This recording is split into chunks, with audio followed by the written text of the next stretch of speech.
20. A tapeçaria do universo é imensa e complexa, com infinitos estampados.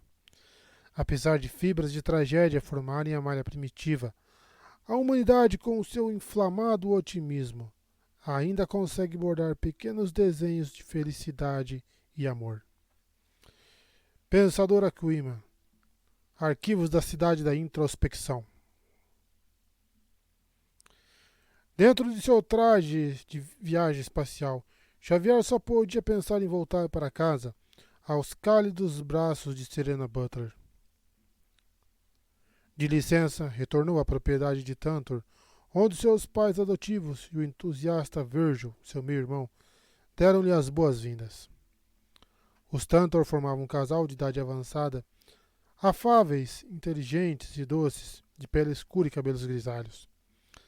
Davam a impressão de que Xavier fora talhado no mesmo padrão, com interesses similares e valores morais elevados. Tinha sido criado nessa confortável e espaçosa mansão, que ainda considerava seu lar. Embora tivesse herdado legalmente outras posses Harkonnen, minas e indústrias em 3 planetas, muitas habitações da casa ainda estavam destinadas a seu uso exclusivo. Quando entrou em seus aposentos, Xavier encontrou um par de galgos que lhe esperavam meneando a cauda. Deixou cair suas bolsas e brincou com os cães. Os animais, maiores que seu irmão menor, sempre tinham vontade de brincar e se alegravam em vê-lo.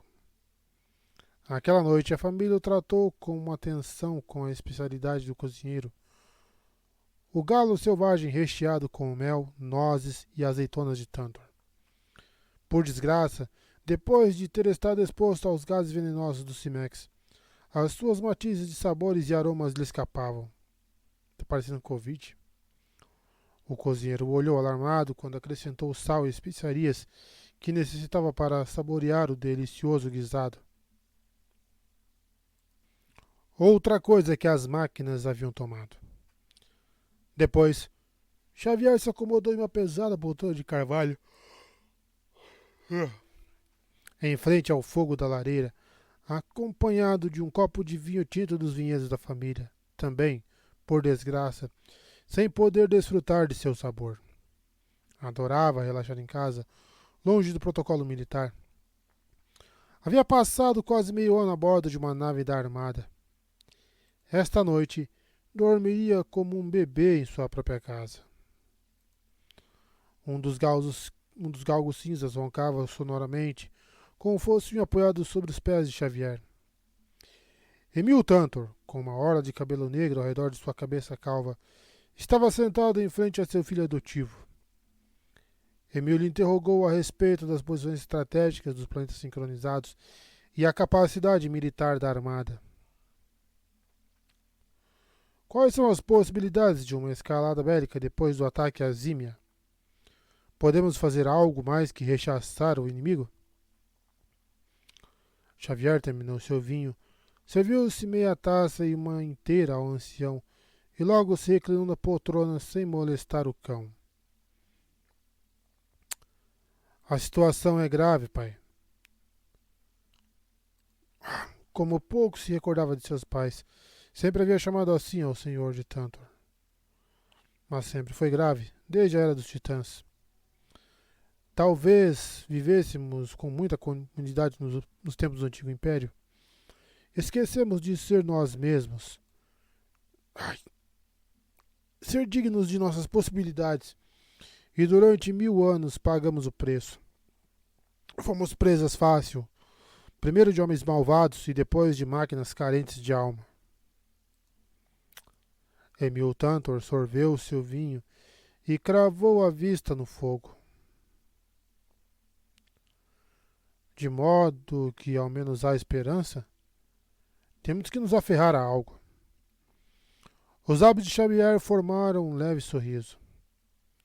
Somos humanos, pai. Enquanto nos aferrarmos a isso, sempre haverá esperança.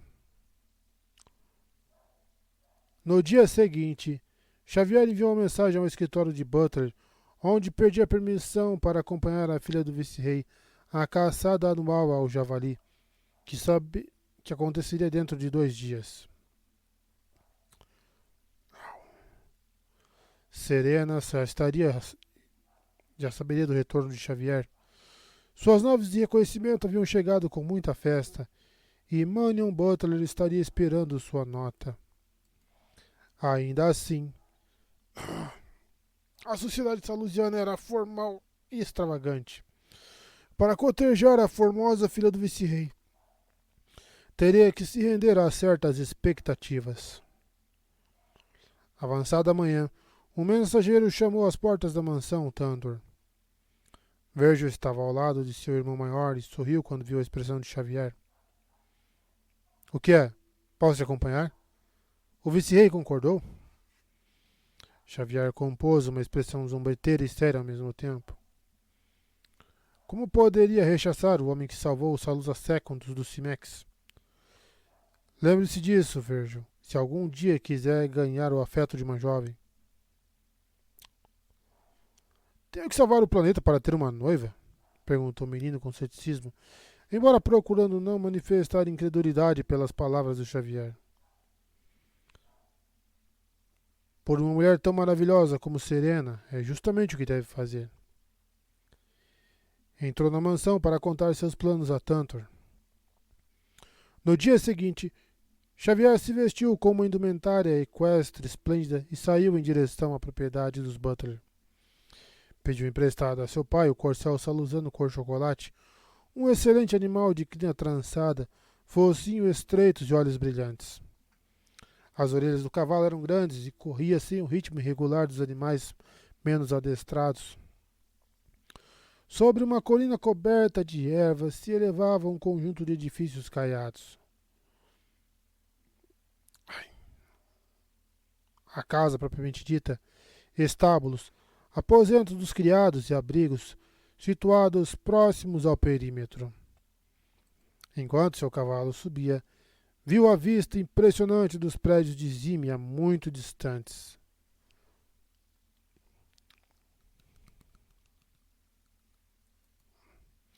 Um atalho pavimentado com pedra calcária triturada subia a cúpula. O cascalho rangia sobre os cascos do cavalo. Xavier notou o afresco de princípios da primavera, viu folha nas árvores. Que canseira. Flores silvestres que acabavam de arrebentar. Acho que é de se abrir, não é? Mas não percebeu o aroma do ar. A colina estava flanqueada de videiras como um manto de veludo colete verde. Cada videira amarrada a cabos sujeitos entre estacas para que os cabos pendurassem. Amarrada a cabos sujeitos entre estacas para que os cachos pendurassem sobre o chão, facilitando assim seu recolhimento. Oliveiras retorcidas rodeavam a casa principal e seus ramos baixos estavam cheios de flores brancas. Cada ano, as primeiras prensagens de uvas e azeitonas eram causa de festejos em todas as casas salusianas.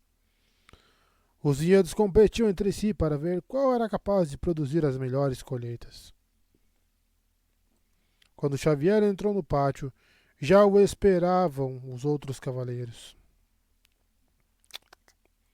Os cães ladravam entre as patas dos cavalos, mas o majestoso corcel os desprezou, como se fossem meninos mal educados.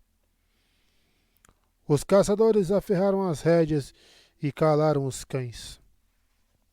Vários cavalos de caças negros mostravam-se tão impacientes como os cães. 2 dos caçadores lançaram sonoros assobios e os outros se reuniram com eles dispostos a iniciar as festividades do dia. Manion Butler saiu dos estábulos e convocou o seu grupo como um chefe militar que dispusera suas tropas para a batalha. Lançou uma olhada ao jovem oficial e levantou uma mão como saudação. Então, Xavier viu Serena montada em uma égua cinza. Calçava botas altas, calças de montar e uma jaqueta negra. Seus olhos despediram faíscas de eletricidade quando se encontraram com os dele. Aproximou-se de Xavier e o sorriso se insinuou nos cantos de sua boca. Face aos cães ruidosos, os cavalos inquietos e os homens que gritavam, Xavier desejava tanto beijá-la que quase não pôde conter-se.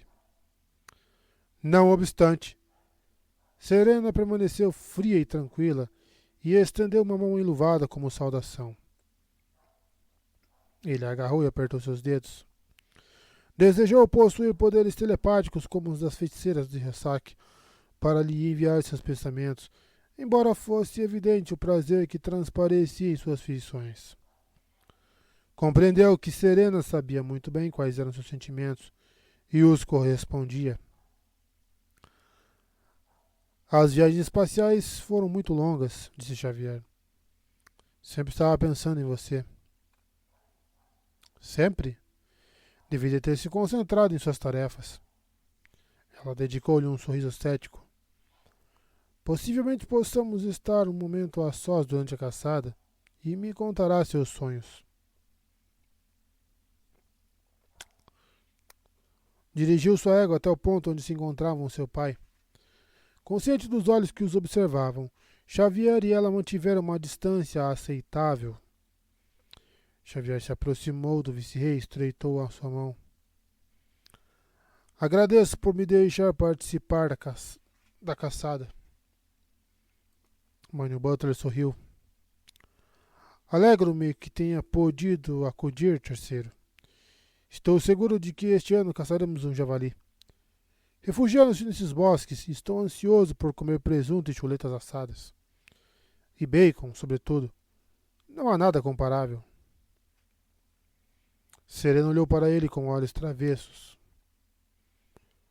Talvez, pai, se levássemos cães menos escandalosos, cavalos a galope e homens desajeitados, seria mais fácil localizar algum desses tímidos animais. Em resposta, Manion sorriu como se ainda fosse uma menina pequena. Me alegro que esteja aqui para protegê-la, jovem, disse para Xavier.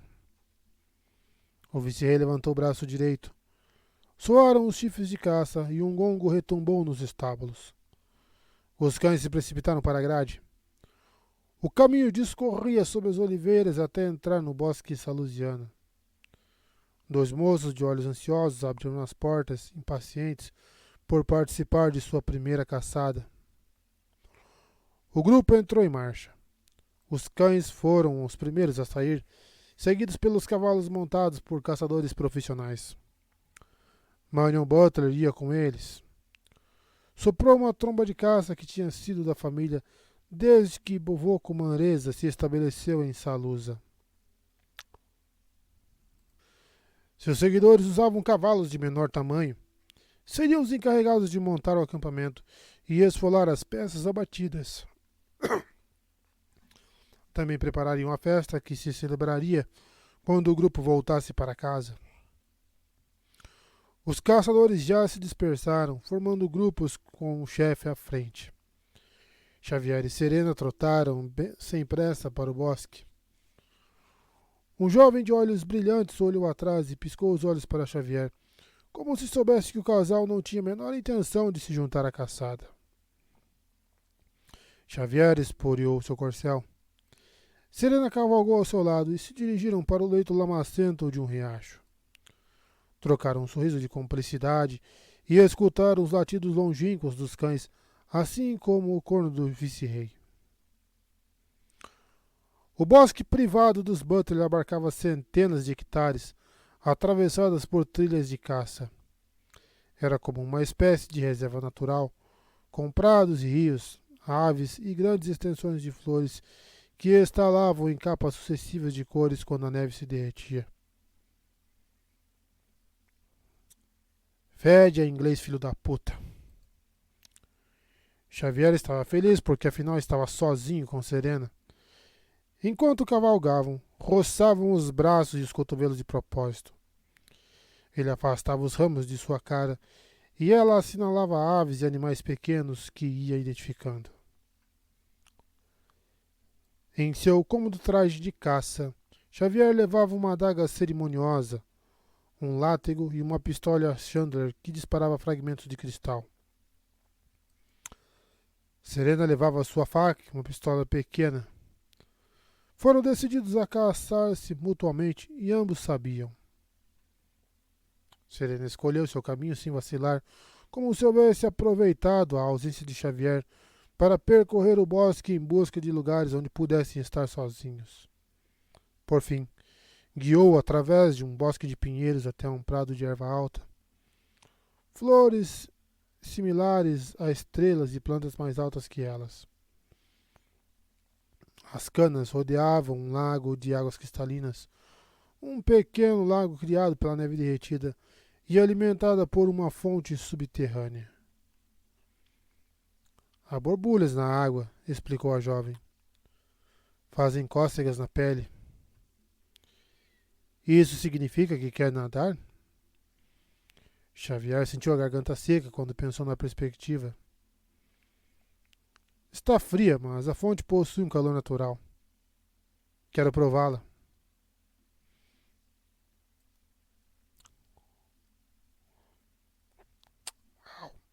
Serena desmontou com um sorriso e deixou que sua égua pastasse.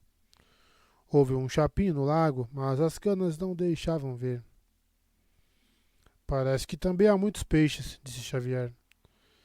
Desceu de seu corcel, afagou o musculoso pescoço e o cavalo foi pastar perto da égua. Serena tirou as botas e as meias, subiu as calças por cima dos joelhos e caminhou descalça sobre a erva. Vou provar a água. Xavier comprovou os fechos da cela do corcel. Abriu um dos compartimentos de couro e tirou um cantil de água perfumada com limão. Seguiu Serena até as canas enquanto se imaginava nadando com ela. Os dois sós sulcando nus o solitário lago, beijando-se. De repente, um monstruoso javali saiu de entre as canas a toda velocidade, arrojando barra e água ao ar. Serena lançou um grito, mais alarmada que assustada, e caiu de costas no barro. O javali chutou a erva com suas patas fendidas.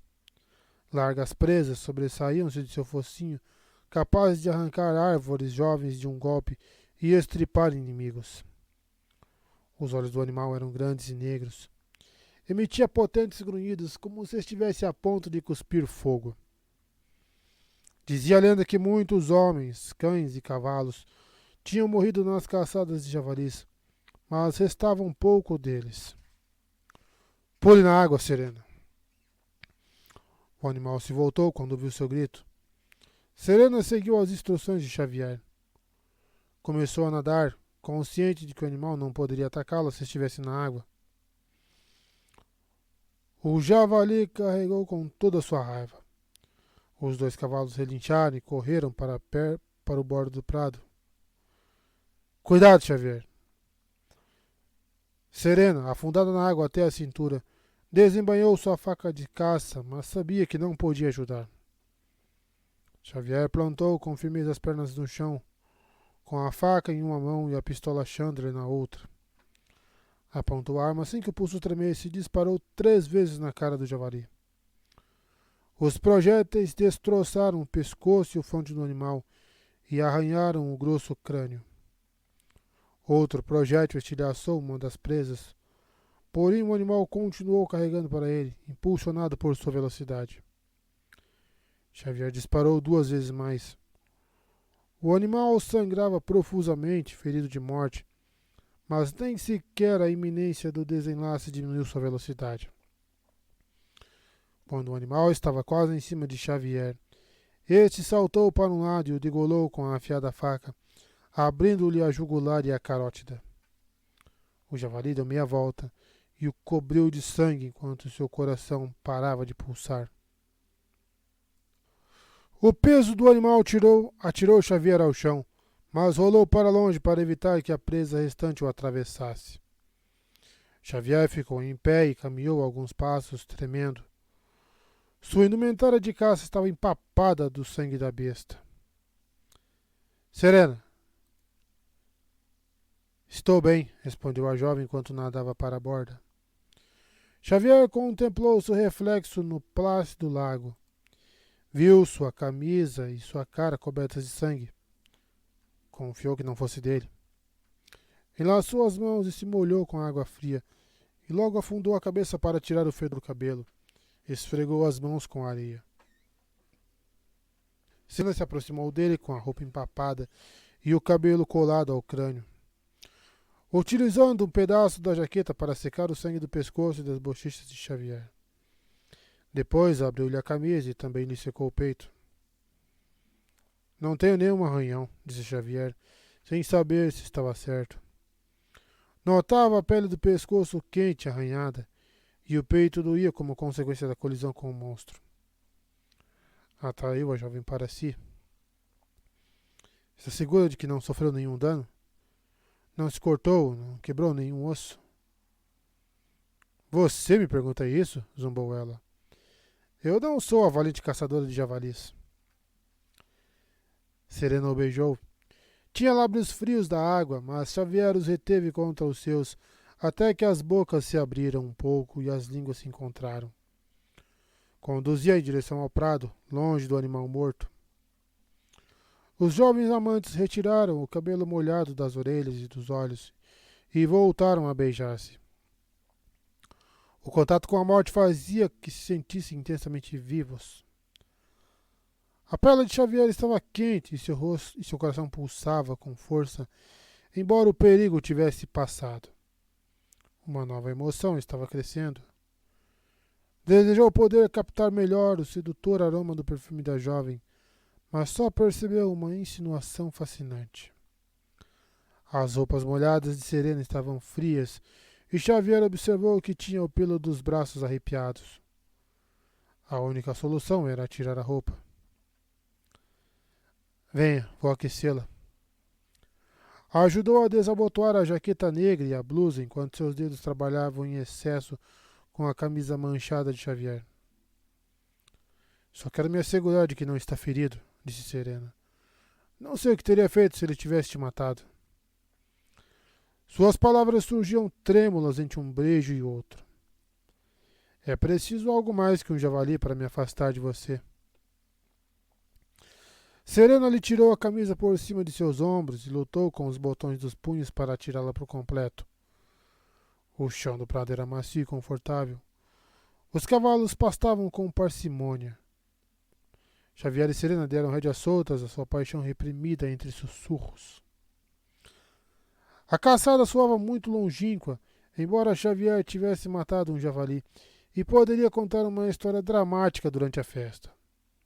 Claro que alguns detalhes deveriam ser omitidos. No momento, a guerra contra as máquinas pensantes não existia. Nesta breve e apaixonada hora, não eram mais do que dois seres humanos, sozinhos e apaixonados.